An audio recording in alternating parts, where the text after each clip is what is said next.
बोलो, क्यों फिर से तंग करने आ गए? तंग तो तुम्हारा दिल है।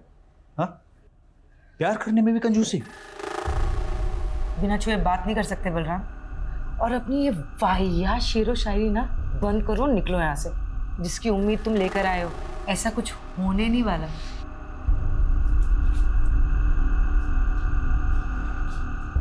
मैं तो नाउम्मीद होकर ही आया हूं। तुम मुझसे क्या, मेरी जिंदगी मुझसे रूठ गई है। मतलब? नीलोफर, मुझे कैंसर हो गया है।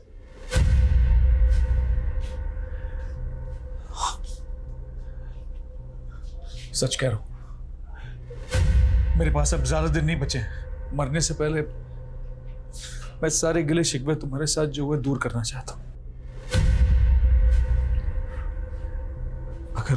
अगर तुम कहो तो बाकी बची जिंदगी तुम्हारे साथ रहने के बहाने मत ढूंढा करो यार। भरोसे के लायक नहीं हो तुम। और अब मुझे तुमसे कोई मतलब नहीं। तुम्हारा मुझसे कोई मतलब नहीं है? कोई मतलब नहीं है तुम्हें मुझसे? तो मेरी जिंदगी का कोई मतलब नहीं है। हर्ष क्या? मैं पागल नहीं हूँ। तुम्हें ड्रामा लग रहा है? मैं अभी करके दिखाता हूँ। पागलपन मत करो।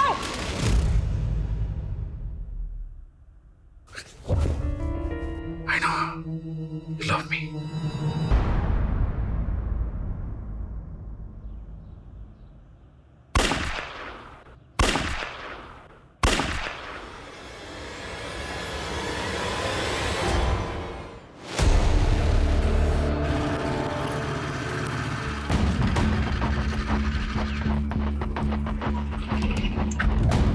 सर, पड़ोसी ने 3 गन शॉट्स की आवाज सुनी है। इसके अलावा किसी को कुछ नहीं पता सर। सर, घर अंदर से बंद है, कुछ समझ में नहीं आ रहा है। सर, मुझे लगता है ये क्लियर हॉस्टेज सिचुएशन है। सर, घर किसका? Sir, Nilofer Malik, private detective है। अभी अंदर कितने लोग हैं? सर, वो तो पता नहीं, पड़ोसी ने कहा कि मियां बीवी अंदर गए।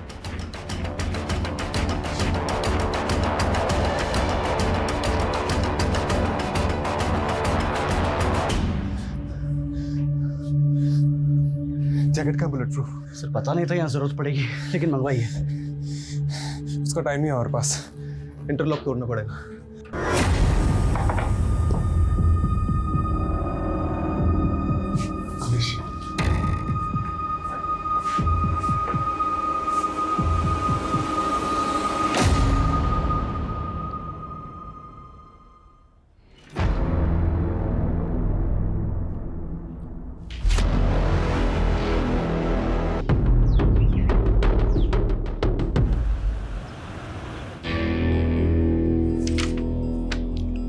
अजय, प्रिलिमिनरी फॉरेंसिक रिपोर्ट के हिसाब से क्राइम सीन पे कोई भी अननोन फिंगरप्रिंट्स नहीं मिले। गन के ट्रिगर पे भी जो फिंगरप्रिंट है वो बलराम के है। इसका मतलब साफ है कि बलराम ने नीलोफर को शूट किया and then he shot himself. क्या सोच रहा है? अगर ऐसा ही हुआ है तो बलराम ने खुद को मारने से पहले ये क्यों बोला कि वो अपनी बीवी को बचा नहीं पाया? हाजी, हम सोचते हैं कि मरने वाला कभी झूठ नहीं बोलता, लेकिन यहाँ सबूत सच बोल रहे हैं। हस्बैंड वाइफ के बीच में जो भी कुछ हुआ, उसके बाद हस्बैंड ने वाइफ को मारा और फिर जेल जाने के डर से या फिर गिल्ट की वजह से उसने अपने आप को गोली मारी। आई फील ये ओपन एंड शट केस है राजीव। लेकिन मर्डर वेपन एक पिस्टल है, वो कहाँ से आया, उसके सोर्स की प्रोफाइलिंग तो करनी पड़ेगी ना। राजीव, मारने वाला पिस्टल कहीं से भी अरेंज कर सकता है और इस पॉइंट को अंडर कंसिडरेशन रखकर भी हम केस को क्लोज कर सकते हैं ना। देख, इस पे इतनी एनर्जी वेस्ट मत कर। एक काम कर, पोस्टमार्टम के बाद उन दोनों के रिलेटिव्स को ढूंढो, उनकी बॉडीज हैंड ओवर कर दो and that will be all.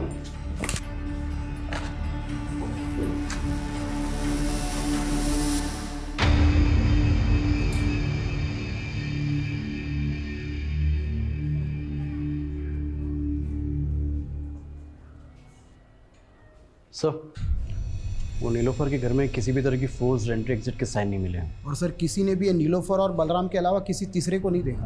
ये बलराम और नीलोफर के रिश्तेदारों को पता चला? नहीं सर, लेकिन इतना पता चला है कि ये जो नीलोफर है ना, ये एनआरआई थी और इंडिया में तो इसके कोई भी रिलेटिव नहीं। और सर हाँ, यहाँ पर इसके डिटेक्टिव एजेंसी है और इसका एक असिस्टेंट है गोल्डी। और बलराम? सर, बलराम को तो यहाँ के लोग पिछले 1 साल से ही जानते हैं, क्योंकि ये बलराम ने नीलोफर के साथ पिछले 1 साल पहले ही शादी की थी और नीलोफर के घर में ही रहना था। बाकी की फॉर्मेलिटीज लोकल पुलिस कर लेगी। रस्तोगी अपने पुराने केस में लगते हैं। जी सर। मैं अपने बंदे को नहीं बचा पाया। ये बलराम की बातें मेरे दिमाग में अभी तक गूंज रही हैं। हमारे नीलोफर के घर में घुसने के पहले जो कुछ भी हुआ होगा वो बहुत बड़ा सवाल है। हमें नीलोफर और बलराम के बारे में पता करना चाहिए। हो सकता है कुछ जवाब मिल जाए। क्या नाम बताया था असिस्टेंट का? गोल्डी। नीलोफर के साथ कब से काम कर रहा था? सर तकरीबन 5 साल से। हमने सुना नीलोफर एनआरआई थी। हाँ सर, अमेरिका से। एक्चुअली उन्होंने वहाँ पे एक डिटेक्टिव के साथ काम किया था। अपने पेरेंट्स की डेथ के बाद वो इंडिया आ गई थी और उन्होंने अपनी एजेंसी यहीं खोल ली थी। और ये बलराम, इसके बारे में क्या क्या जानते हैं? सर बलराम सर मस्त किस्म के इंसान थे और वो अपने आप को आज़ाद मुसाफिर कहते थे। तो मुसाफिरों के ठिकाने भी तो होते हैं। कहाँ का रहने वाला था ये? सर हरियाणा में किसी जगह के थे। और काम क्या करता था? सर वो हमारी एजेंसी में काम करते थे। वो बलराम डिटेक्टिव था? सर वैसे तो वो एनआरपीएफ में थे। एक्चुअली नीलोफर मैम को अपना काम एक्सपेंड करना था और वो उसके लिए एक ऐसा इंसान चाहती थी जो जोखिम उठा सके। अब सर एक्स सर्विसमैन से बेस्ट तो कौन ही होगा, इसीलिए उन्होंने बलराम सर को अपॉइंट किया।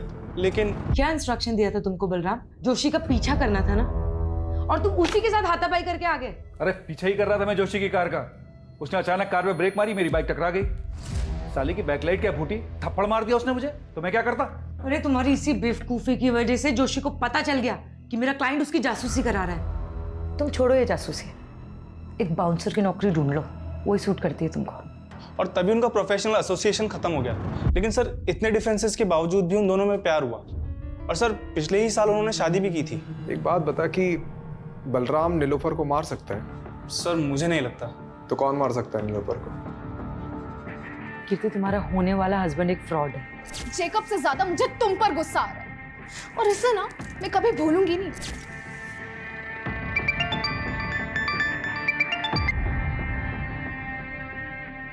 हेलो याद तो मुझे ही कर रही होगी ना डार्लिंग।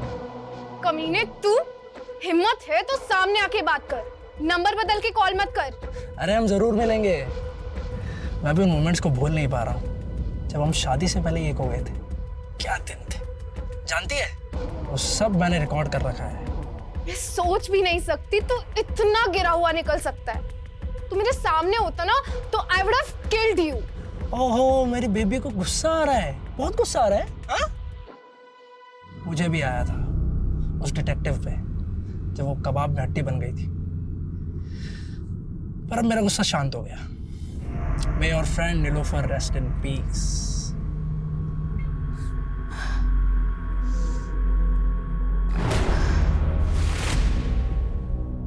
क्या वो डॉक्टर आपने अचानक बुला लिया?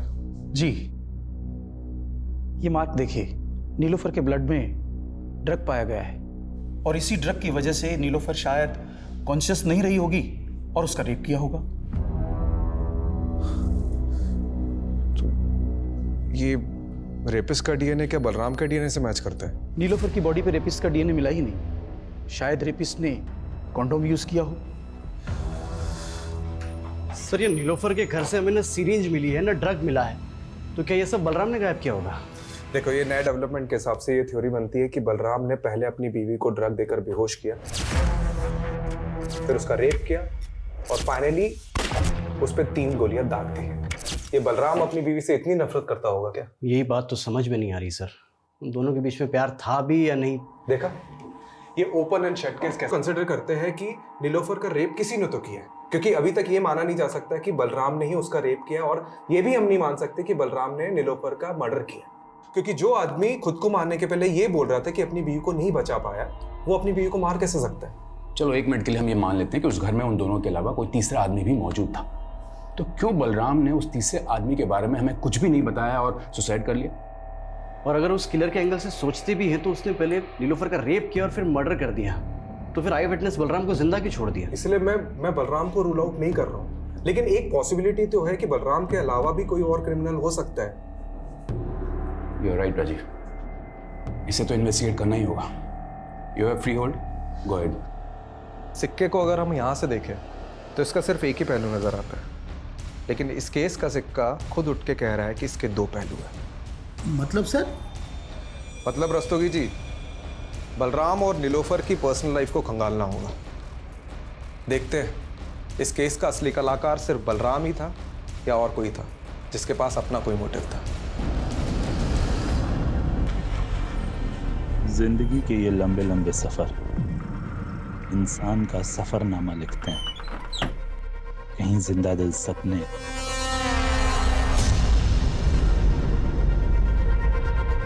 तो कहीं मौत के अफसाने मिलते हैं।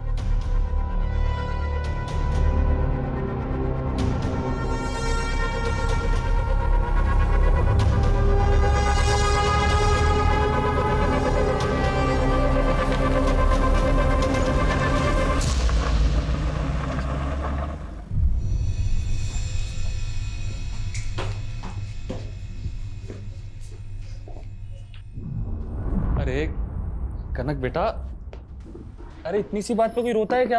हाँ, रोते नहीं है बेटा। ये देखो, मैं तुम्हारे लिए क्या लेके आया। देखो, ये गोलू मोलू सा गुड्डा। अब हम दोनों इससे खेलेंगे। ये पसंद नहीं आया? ठीक है, तो मैं तुम्हें दूसरे खिलौने दिला दूं। कनक, क्या हुआ बेटा? अरे सरगुन दीदी, आप इंटरव्यू के लिए चली गई, ये बेचारी डर गई। पर जॉब भी तो जरूरी है ना हरीश। अरे कहाँ, अब ये जॉब वॉब के चक्कर में पड़ी हुई है दीदी। एक काम करता हूँ, आपका जो घर है बहुत प्राइम लोकेशन पे, इसको गिरवा के 4 माले बनवा देता हूँ और आराम से बैठ के किराया खाना और मेरी लागत चुका दे रहना। पर हरीश, इसमें तो लाखों रुपए लगेंगे। इतना पैसा मैं कहाँ से चुकाऊंगी? उसकी टेंशन आप मत लो। आप एक काम करना, इसमें से एक माला मुझे दे देना, बीच वाला माला मैं रख लूँगा। और आप ये जॉब का चक्कर छोड़ दो दीदी। सर, नीलोफर की कार पे फास्टैग लगा हुआ था। मैंने उसकी ट्रांजैक्शन डिटेल्स निकलवाई तो एक इंटरेस्टिंग बात सामने आई है। मर्डर वाले दिन नीलोफर ने सुबह 7 बजे ग्रेटर नोएडा टोल नाका क्रॉस किया था। सर, उस दिन यूपी से दिल्ली आई थी। यूपी में कहाँ गई थी वो? सर, इसका जवाब तो गोल्डी के पास भी नहीं है, लेकिन हमने नीलोफर का फ़ोन अनलॉक करवाया तो कॉल हिस्ट्री के मुताबिक मर्डर वाले दिन नीलोफर की बात किसी कीर्ति सागर से हुई थी। तो ये कीर्ति सागर से मिलो। और क्राइम सीन पे नीलोफर के फ़ोन के अलावा लैपटॉप भी था ना, तो उसे भी तो देखो। मैं तब तक NRPF जाकर बलराम के बारे में पता करता हूँ और तुम लोग नीलोफर और बलराम इससे जुड़े एक एक इंसान की प्रोफाइलिंग करो। बलराम सर ही 2009 तक NRPF में ही काम कर रहा था, फिर उसे बर्खास्त कर दिया गया। क्यों? उस पर अटेम्प्ट टू मर्डर का चार्ज लगा था। Attempt to murder? जी, 7 साल की कैद भी हुई थी उसे। 2009 से 7 साल, मतलब 2016 तक तो वो जेल में ही रहा होगा। ये किसका मर्डर करने की कोशिश की थी उसने? विक्रांत सिसोदिया का। वो उसका कलीग था। बहुत दिनों बाद आ रहा है ना शादी से। विक्रांत! बलराम, क्या कर रहा है ये? बलराम को शक था कि उसकी बीवी का अफेयर उसके दोस्त के साथ है। लेकिन बलराम और नीलोफर की शादी तो 1 साल पहले हुई थी। इसका मतलब है कि नीलोफर के पहले भी बलराम की शादी हो चुकी थी। जी हाँ, उसका एक बेटा भी है। कहाँ है आजकल? बलराम फरीदाबाद का रहने वाला था, हो सकता है उसकी फैमिली भी वहीं रहती हो। ये लीजिए उसका एड्रेस। हाँ, मैंने बलराम का कैरेक्टर कुछ समझ में नहीं आ रहा है। ऊपर से उसकी पहली बीवी और एक लड़का, अजीब है दोनों। अब इस कांड के बारे में पता तो चल ही गया होगा, उसके बावजूद ना तो सामने आए ना ही बॉडी क्लेम करने आए। लेकिन मैं तो ये समझने की कोशिश कर रहा हूँ कि नीलोफर ने एक ऐसे आदमी से शादी क्यों की जिसका क्रिमिनल बैकग्राउंड था। मुझे एक बात का ताज्जुब हो रहा है। एक तरफ नीलोफर ने आपको एक गलत इंसान से शादी करने से रोका, दूसरी तरफ खुद नीलोफर ने बलराम से शादी की जो कि अटेम्प्ट टू मर्डर में अंदर हुआ था। यह हमें आज ही पता चला है। इस बारे में मुझे कुछ नहीं पता, पर हाँ, नीलोफर ने मुझे ये ज़रूर बताया था कि बलराम पहले शादी कर चुका था और मैंने भी उससे मजाक मजाक में पूछ लिया कि उसने बलराम में ऐसा क्या देखा। कुछ मत पूछ यार, बलराम में पतियों वाली कोई क्वालिटी नहीं है यार, और काम तो उसे करना ही नहीं आता है और पैसा उसके पास है नहीं। तो तुझे उसमें पसंद क्या है? उसकी शेरो शायरी। वो तो है। कीर्ति, उसकी बेस्ट बात पता है क्या है? वो मेरे लिए किसी की भी जान ले सकता है और ये सोच के ना बहुत सिक्योर फील होता है। क्या ये बलराम नीलोफर की जान ले सकता है? नहीं, उन दोनों में झगड़ा जरूर होता था, but they both loved each other. आपकी दोस्त ने कभी ऐसा कोई हिंट दिया कि उसे किसी से खतरा है या कोई उसे नुकसान पहुंचा सकता है? नहीं, ऐसा कभी कुछ नहीं बताया। पर हाँ, उस दिन नीलोफर ने गोल्डी को बहुत डांटा था क्योंकि गोल्डी ने जेकब का बैकग्राउंड चेक करने में गलती कर दी थी।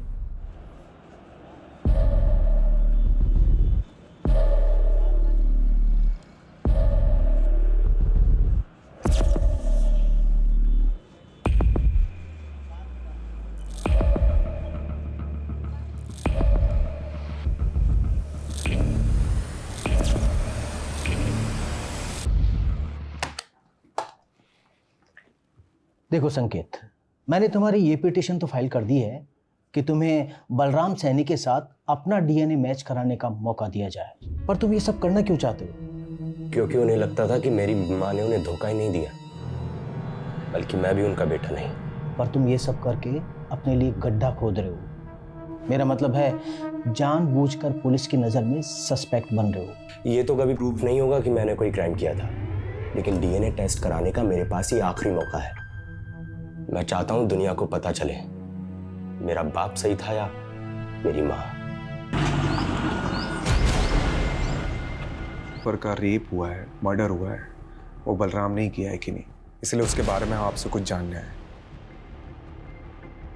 देखिए, हमें पता चला है कि आपके लिए बलराम ने किसी की जान लेने की कोशिश की थी और उसकी वजह ये थी कि आपका किसी के साथ। मेरा किसी के साथ कुछ नहीं था, उल्टा वो बलराम ही गुस्से वाला था। उसको जब भी गुस्सा आता वो मुझ पर हाथ उठाता था। इतना सब होने के बाद भी जब वो जेल से वापस आया, मैंने सब कुछ ठीक करने की कोशिश की, लेकिन वो मुझे कभी समझ ही नहीं पाया।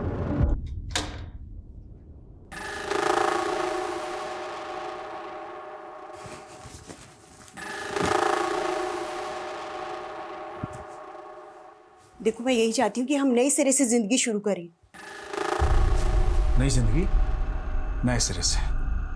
विक्रांत के बाद कोई नया यार मिला क्या? बोलना, कोई नया यार मिला क्या? जेल जाके भी तुम्हारे दिमाग से कचरा नहीं निकला ना? अरे कैसे समझाऊं, तुम्हें गलतफहमी हुई थी। चुप, बिल्कुल चुप, मुझे कोई गलतफहमी नहीं हुई है। याद कर, सैकड़ों दुआएं मांग रहे थे हम लोग कि हम लोग को एक बच्चा हो जाए, लेकिन बच्चा पैदा नहीं हो रहा था। और अचानक एक दिन तुम बोली कि तुम प्रेग्नेंट हो गई, और जब तुमने कहा कि वो मेरा ही बच्चा है, मैं बेवकूफ मान गया। मेरी आंखें खुल गई हैं। ये संकेत उसी कमीने का खून है ना, विक्रांत का? उसकी वजह से मैं अपने बेटे के आगे शर्मिंदा हुई। जो गलतफहमी एक बार बाप बेटे ने पाल ली, वो दूर नहीं होती। आप नीलोफर से कभी मिली थी? सच बताना। हाँ मिली थी, लेकिन उसी की भलाई के लिए मिली थी। ऐसी कौन सी भलाई की आपने? सुना था कामयाब औरतों के सपने भी कामयाब होते हैं। फिर तुमने एक नाकामयाब आदमी से रिश्ता कैसे जोड़ लिया? नाकाम तो आपका रिश्ता रहा है, बलराम को तो धोखा दिया था ना आपने। बड़ी जल्दी उसकी बातों में आ गई। ये भी भूल गई कि वो 7 साल जेल रह के आया है। डूबती कश्ती में पांव रखा है तुमने। डूबने से पहले उतर जाओ तो अच्छा है। मैंने तो उसकी सलामती ही चाहिए थी, लेकिन जब अपनी किस्मत नहीं बदल पाई तो उसकी क्या बदलती। आपको शक होगा कि कांड बलराम ने किया या नहीं, लेकिन मुझे पूरा यकीन है कि बलराम ने पहले नीलोफर को मारा, बाद में खुदकुशी की। आखिर उसके पाप का घड़ा भर ही गया था। कैसी लगी कनक? अच्छी है ना? चल तू जल्दी से जा और जाकर के पहन के दिखा। क्या बात है दीदी, कनक के लिए नई ड्रेस? लगता है दिल्ली में जो इंटरव्यू दिया था वो पास कर लिया है। वो तो बिल्कुल बेकार गया, लेकिन हाँ कोड़ियागंज में मुझे एक जॉब मिल रही है। सोच रही हूँ कनक के साथ जाके वहीं शिफ्ट हो जाऊँ। शिफ्ट कर रही हो? तो फिर इस घर का क्या करना है? आप बोलो तो बिकवा दूँ। तू मेरा घर बेचने पर क्यों तुला है? मतलब आप कौड़ियागंज चली जाएंगी और पीछे से इस घर पे किसी ने कब्जा कर लिया तो?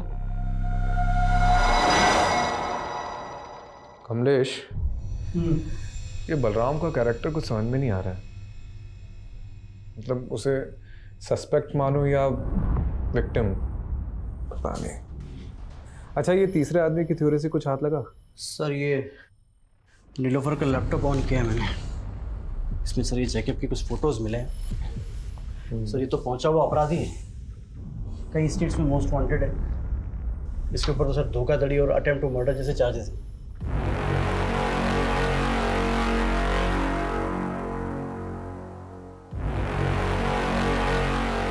ये नीलोफर ने इसी का भांडा फोड़ा था ना? कहीं इसने तो कार्ड नहीं किया। ये फोटोज देख, ये कैसी फोटोज है? एक मिनट। ये फोटो पे तो यूपी लिखा हुआ है।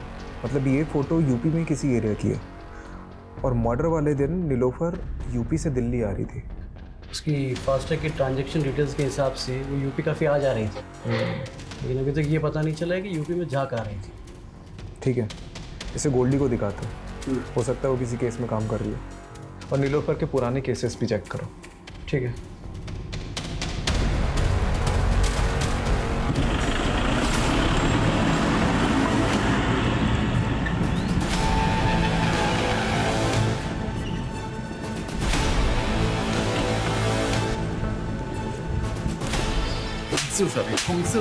छोड़ो हमें, छोड़ो।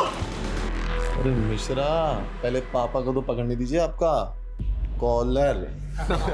अरे तुम्हारे बाप की उम्र का है मिश्रा, क्या पकड़ो पकड़ो लगा रखा है। भुजंगर, ये तुम ठीक नहीं कर रहे हो। तुम्हें और तुम्हारे बेटे को हम किडनैपिंग के चार्ज में अंदर करवा देंगे। सिर्फ किडनैपिंग? अरे मर्डर भी हो सकता है तुम्हारा। और अगर बचना चाहता है ना तो ये बता, इस बार के रोड कॉन्ट्रैक्ट का टेंडर तुझे मिला कैसे? हमारे टेंडर में जो भाव हमने भरा उससे ठीक 1 रुपया कम तेरे टेंडर का भाव। हमारे टेंडर का भाव तुझे बताया किसने? इत्तेफाक से। इत्तेफाक है गोबर में। तू एक बात ध्यान से सुन ले, तो खुद अथॉरिटी में जाएगा और उन्हें कहेगा कि इस बार का टेंडर मुझे नहीं करना, फिर टेंडर अपने आप हमें मिल जाएगा। तुम हमें धमकी दे रहे हो?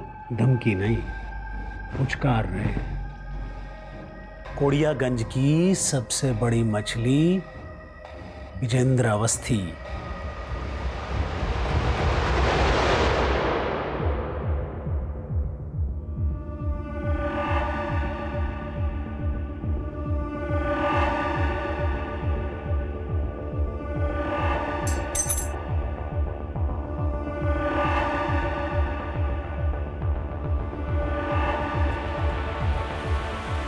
ये चाबी इस बुक में क्या कर रही है? सर वो नीलोफर मैम के घर की चाबी है।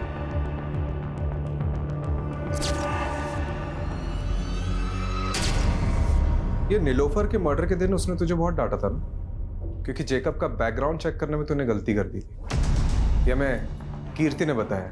अब नीलोफर के घर मर्डर के दिन कोई भी फोर्स एंट्री और एग्जिट के हमें निशान नहीं मिले, तो पॉसिबिलिटी है कि किलर ने ऐसी ही कोई चाबी यूज की होगी घर में घुसने की। और इससे भी ज्यादा स्ट्रॉन्ग पॉसिबिलिटी हो सकती है कि यही चाबी यूज की गई होगी घर में घुसने के लिए, जो तूने यूज की होगी। अरे सर आप कुछ भी बोल रहे हो। अगर मैंने कुछ, इससे पहले आप इस चाबी को इन्वेस्टिगेट करें और ये पता लगाए कि मैंने ही चाबी बनवाई थी, तो मैं क्लियर कर देता हूँ। चाबी तूने बनवाई थी? गोल्डी, मेरे घर की चाबी खो गई है, किसी चाबी वाले को लेके पहुंचो ना जल्दी। और सर इसीलिए नीलोफर मैम ने 2 चाबियां बनवाई थी और एक चाबी वहाँ इमरजेंसी के लिए रखी थी। और सर रही बात कीर्ति के केस की, तो मैं नीलोफर मैम से इस बारे में माफ़ी मांग चुका था।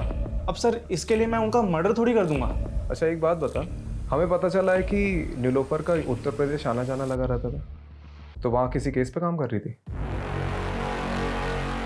Sir 1 minute. सर ये चेक नीलोफर मैम ने मुझे बैंक में डिपॉजिट करने के लिए दिया था। यूपी की बिजनौर ब्रांच का है सर ये चेक। हरीश चौधरी।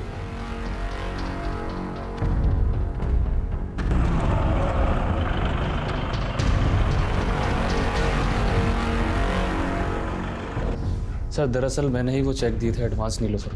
किस चीज़ का एडवांस चेक? सर मेरी कजिन सिस्टर है सरगुन, 2 महीने से मिसिंग है। उन्हीं को ढूंढने के लिए मैंने नीलोफर को हायर किया था। मैंने बिजनौर थाने में भी दीदी का मिसिंग केस फाइल किया था, लेकिन पुलिस कुछ कर ही नहीं रही है। हरीश, तुम बिल्कुल परेशान मत हो।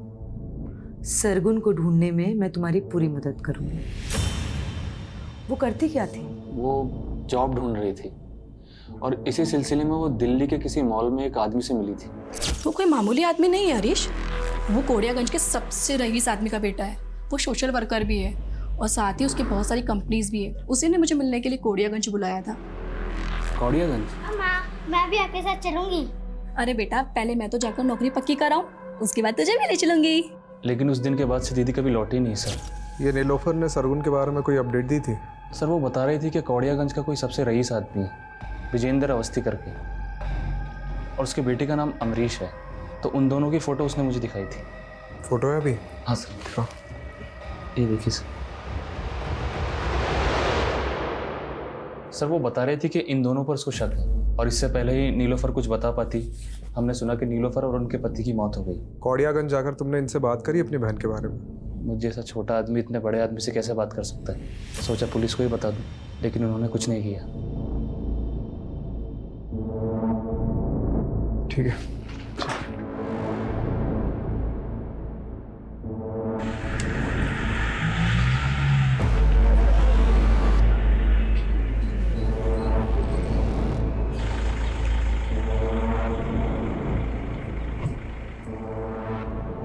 अरे कौन डिटेक्टिव?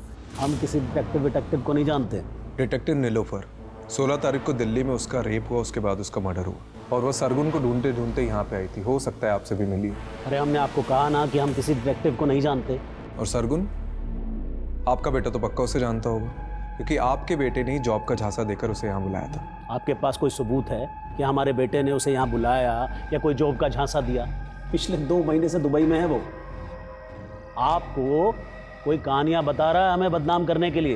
देखिए अवस्थी जी, बस रहने दीजिए, जा सकते हैं आप लोग यहाँ से। ये पता करो कि अवस्थी का बेटा सच में दुबई गया था कि नहीं। ठीक है यार, ये केस तो पहले ही बनता जा रहा है। अभी तक हमने बलराम को क्लीन चिट नहीं दी है, और अब तीसरे आदमी के थ्योरी के हिसाब से और सस्पेक्ट सामने उभर कर आ रहे हैं। जैकब, रंजना और ये विजेंद्र अवस्थी, बाप बेटे। पता नहीं और कितने सस्पेक्ट सामने उभर कर आएंगे। अवस्थी बिजनौर के एसपी का दोस्त है, जहां सरगुन का मिसिंग केस फाइल हुआ था, और उसका बेटा अमरीश अवस्थी। इसका दुबई जाना उसी दौरान हुआ था जब सरगुन गायब हुई थी।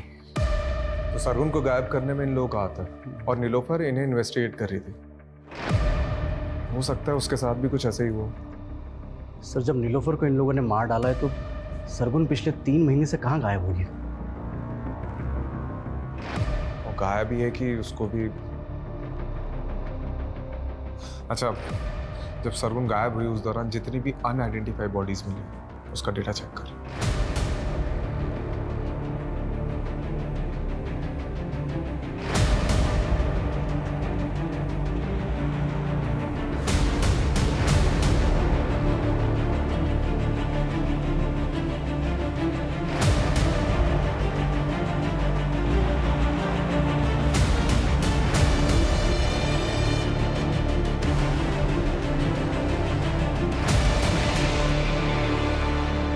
सर, 3 महीने पहले हापुड़ में एक औरत की डेड बॉडी मिली थी, जिसकी डिटेल बिल्कुल सरगुन से मिलती है।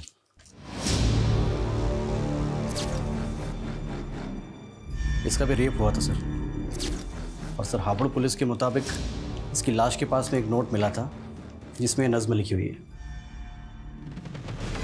इस शहर का जायका बड़ा कमाल है। कई लोग यहाँ रोजाना कई लजीज सपने पकाते हैं, और ये शहर सबको डकार जाता है। यहाँ फ्री कुछ भी नहीं, रिश्ते, लिबास, सोच समझ, जिस्म, जायदाद, सब कुछ महंगा है यहाँ, लेकिन मौत दाल रोटी से भी सस्ती। सर, सरगुन की तरह नीलोफर भी रेप पीड़िता थी, तो क्या दोनों का कातिल एक ही होगा? सरगुन की लाश के पास में पोइट्री मिलना, मुझे ये सरगुन का केस नीलोफर के केस से बिल्कुल अलग लग रहा है। ये यूपी और दिल्ली में हुए रिसेंट रेप केसेस की मैंने डिटेल्स भी निकलवाई है। सिक्के का दूसरा पहलू ढूंढते ढूंढते पहला भूल गया।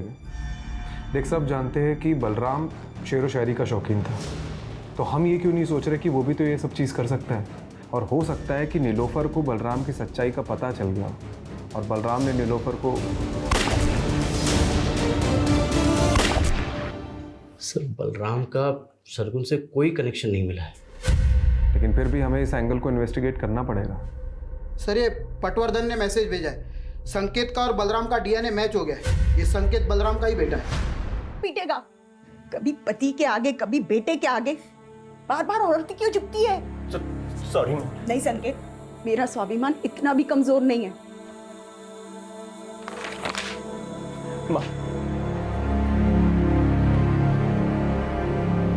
सर, मैं रेप केसेस के बारे में ही पता कर रहा था, तो पोएट्री से जुड़ा एक और केस सामने आया है। 2 दिन पहले दादरी हाईवे पर एक लड़की की लाश मिली है। सेम जिंदगी के ये लंबे लंबे सफ़र कहीं यूं ही ना गुजर जाए। आओ मिलकर एक नया समा बनाए।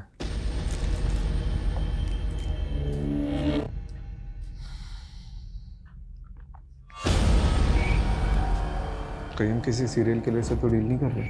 इस नीलोफर का केस अब भी इन दोनों केस से अलग लग रहा है।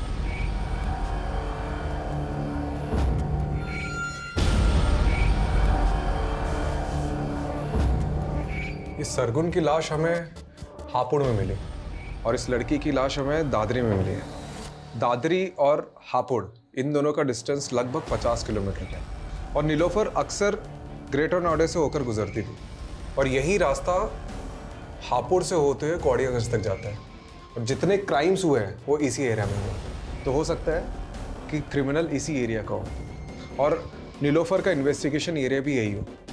सर इस केस में दादरी पुलिस के पास एक लीड है। उनको क्राइम सीन के पास एक कैब दिखी थी जो उन्हें सस्पिशियस लगी थी, लेकिन सर अभी तक ना उस कैब का नंबर मिला है और ना ही कुछ और। सर ये कैब ढूंढना मतलब समंदर में से सुई ढूंढने जैसा है। लेकिन इसके अलावा कोई ऑप्शन नहीं है।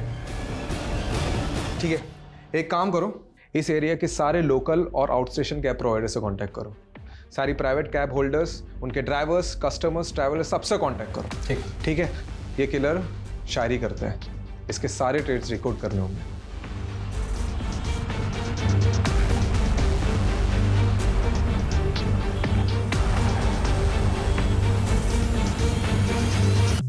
सर 300 से ज़्यादा travel agents, cab service providers और सोलो कैब ड्राइवर से पूछताछ करी।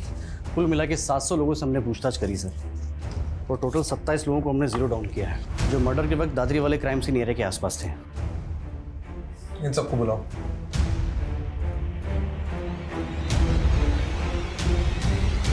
ये 16 मार्च को तो हापुड़ में था। हाँ सर। ये लड़की तेरी कैब में थी? सर मेरी कैब में बहुत सारी सवारियां बैठती हैं, अब हर किसी का चेहरा याद थोड़े ना रहेगा। 11 जून को दादरी में कहाँ पर था तू? सर दादरी में मैं हमेशा ही खिलौना फैक्ट्री में जाता हूँ सर। क्यों? रोज तुम्हारे कैब में वही सवारी बनती है क्या? सवारी? सर कैब मेरी नहीं है, मैं कैब हायर करता हूँ। अच्छा, तो कोई ऐसे कैब ड्राइवर को जानते हो जो शेरो शायरी करता है? सर ऐसा तो कोई मेरे दिमाग में नहीं आ रहा अभी। ठीक है, तुम जा सकते हो। सर एक मिनट सर, एक कैब वाला मुझे ज़रूर याद आ रहा है, क्योंकि सर उसके म्यूज़िक सिस्टम में गज़लें चल रही थी। गज़लें? वो बंदा मुझे इसलिए याद है क्योंकि वो इंग्लिश में बोलने की कोशिश कर रहा था और सर वो अपने आप को MBA करा हुआ बता रहा था। देखो इनमें से कोई है क्या? इनमें से है कोई वो कैब ड्राइवर? सर ये था वो, यही सुधा सर। हाँ चमन लाल। सर इससे तो मैं अभी 2 घंटे पहले ही मिला।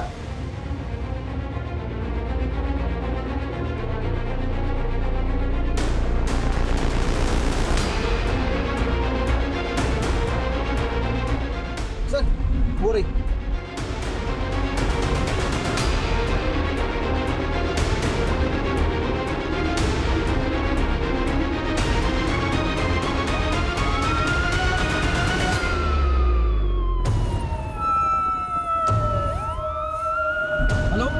या हापुड़ रोड पे बैकअप भेजो फटाफट।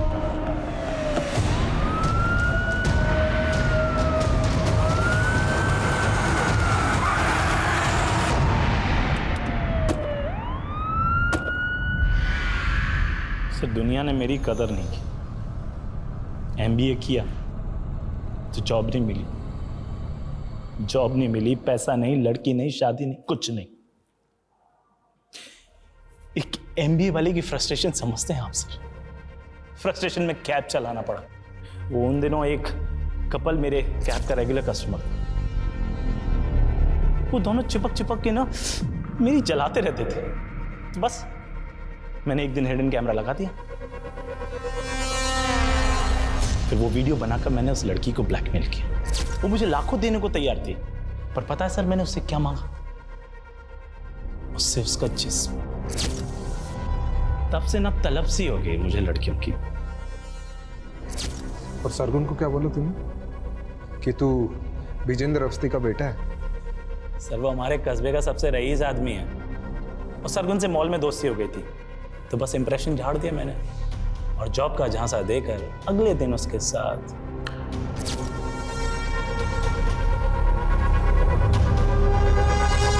जी आप विजेंद्र अवस्थी का घर जानते हैं? जी पास ही में, आइए आपको ले चलता। चलिए। वैसे विजेंद्र अवस्थी के यहाँ आपको क्या काम पड़ गया? विजेंद्र जी के बेटे मेरी दोस्त के दोस्त हैं, इसीलिए कुछ काम था। उस नीलोफर को देखते ही ना अंदर से ना वो सेक्स वाला लव जाग गया। बस उसका पीछा किया, पीछा करते करते मालूम पड़ा अरे वो तो डिटेक्टिव। बस तबीयत ना निखर सी गई मेरी कि इस बार शेर एक शेरनी का शिकार करेगा। फिर एक दिन कैफे में बैठी थी तो उसकी टेबल पे चाबी रखी थी, बस मैंने चाबी उठा ली। वो अकेली रहती थी तो सोचा शेरनी का शिकार उसकी गुफा में होगा और एक दिन उसकी एब्सेंस में मैं घुस गया अंदर, लेकिन वो तो अपने पति के साथ आ गई।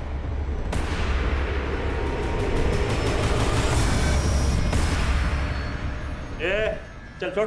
कौन है? चढ़ फटाफट, इधर चल। चल कौन है? चल इधर। कौन है? चल इधर। ए, इधर आ, इधर आ, इधर आ, वरना गोली मार दूंगा। देखो तुम्हें इधर आ। फटाफट इसके हाथ में बहुत बड़ा गोली मार। बांध। जल्दी बांध। क्या चाहिए तेरे को?